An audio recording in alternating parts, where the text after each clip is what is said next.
क्या कह रहा है ये, कहता है एक मेटल वायर है जिसकी यूनिफॉर्म मास डेंसिटी है, लेंथ हमें एल दे रखी है, मास एम दिया हुआ है।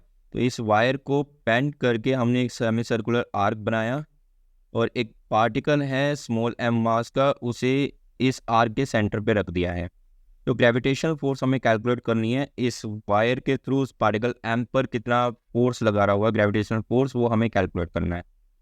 तो देखिए ये स्मॉल एम मास हो गया, ये सर्कुलर आर्क है जिसकी रेडियस हमने आर लेट करी, इसका मास एम और लेंथ एल दी हुई थी, राइट। तो अभी हम क्या करते हैं, हम ना एक छोटा एलिमेंट ले लेते हैं लेंथ का, ठीक है, क्योंकि हम डायरेक्ट इसको कैलकुलेट नहीं कर सकते, तो छोटे एलिमेंट की हेल्प से ये हमने एक एलिमेंट ले लिया लेंथ का जो कि है डी एल के इक्वल।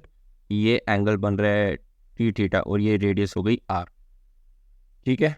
तो हमें दो चीज़ें गिवन है, एक तो लैम्डा गिवन है, यूनिफॉर्म मास डेंसिटी जो कि किसके इक्वल है, मास अपॉन एल के इक्वल है, ठीक है। फिर हमने ये छोटा एलिमेंट लिया है डी एल, तो d l is equal to r d theta होता है, ये आपने सर्कुलर मोशन के अंदर पढ़ा था, ठीक है।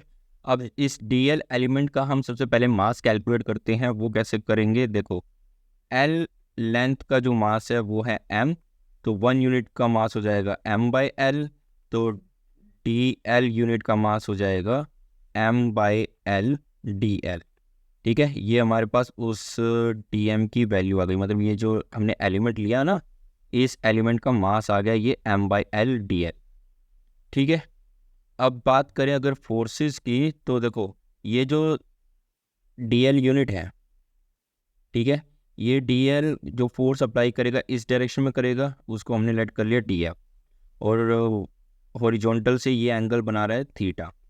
तो इस डी एफ के हम दो कंपोनेंट बना लेते हैं, एक कंपोनेंट हो जाएगा डी एफ कॉस थीटा और एक कंपोनेंट वर्टिकल कंपोनेंट हो जाएगा डी एफ साइन थीटा, ठीक है। तो हम इन दो कंपोनेंट्स को कैलकुलेट करके टोटल फोर्स कैलकुलेट करते हैं इस एम मास पर, ठीक। अब जो ग्रेविटेशनल फोर्स का फॉर्मूला होता है वो क्या होता है, that f is equal to G m m by r square, ठीक है।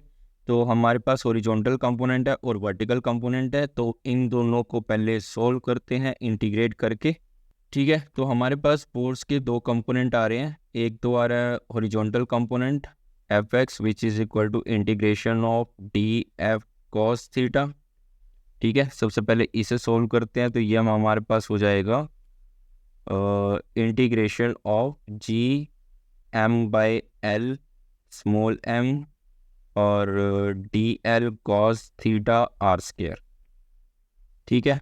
बट इंटीग्रेट किसके रिस्पेक्ट में करेंगे इसको, देखो हमारे पास ना एक वेरिएबल है थीटा और एक वेरिएबल है डी एल, तो हम क्या करते हैं इस डी एल को ना आर टी थीटा पुट कर देते हैं ताकि हम थीटा के रिस्पेक्ट में इसे इंटीग्रेट कर सकें। तो ये हो जाएगा G capital M small m r cos theta d theta upon में एल आर स्क्वायर, ठीक है। अब थीटा के रिस्पेक्ट में इंटीग्रेट करेंगे तो थीटा की जो लिमिट जाएगी वो क्या जाएगी, 0 से पाई तक।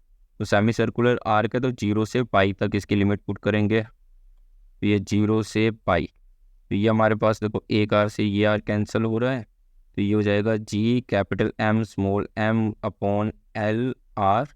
कोस थीटा का इंटीग्रेशन होता है साइन थीटा, तो साइन थीटा के अंदर हम लिमिट पुट करेंगे 0 से पाई तक, तो ये हो जाएगा G capital M small m by L R sine pi minus sine zero. तो साइन पाई की वैल्यू भी 0 होती है और साइन 0 तो होता ही 0 है, तो ये पूरी की पूरी टर्म किसके इक्वल आ गई, 0 के इक्वल आ गई। तो 0 into G m m by L r किसके इक्वल हो जाएगा, 0 के इक्वल। तो जो हॉरिजॉन्टल कंपोनेंट आ रहा है फोर्स का वो किसके इक्वल आ रहा है, 0 के इक्वल आ रहा है यहाँ से, ठीक है।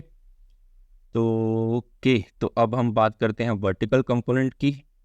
तो डी एफ वाई किसके इक्वल है, डी एफ साइन थीटा के, ठीक है।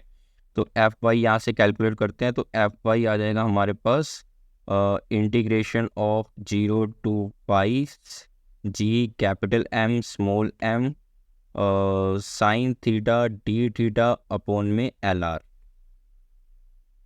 ठीक है। तो साइन थीटा का इंटीग्रेशन करेंगे हम यहाँ पे, साइन थीटा का इंटीग्रेशन क्या होता है, माइनस कॉस थीटा, तो minus cos pi minus minus plus हो जाएगा कॉस 0, तो ये हो जाएगा G capital M small m by L R.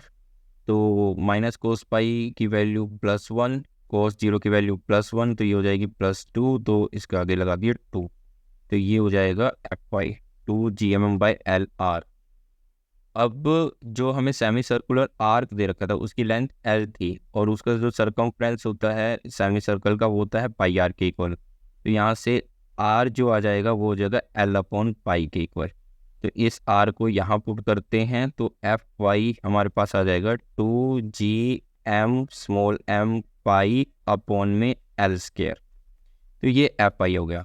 तो नेट फोर्स किसके इक्वल हो जाएगी फिर? नेट फोर्स, क्योंकि एफ एक्स तो 0 है, तो नेट फोर्स एफ वाई के इक्वल हो जाएगी, जो कि किसके इक्वल है? 2G capital M small m pi upon L² के। तो ये हमारा आंसर हो जाएगा। ठीक है, तो ऑप्शंस में चेक करते हैं, तो फर्स्ट ऑप्शन ही है 2GMM पाई अपॉन L²। ठीक, क्लियर है?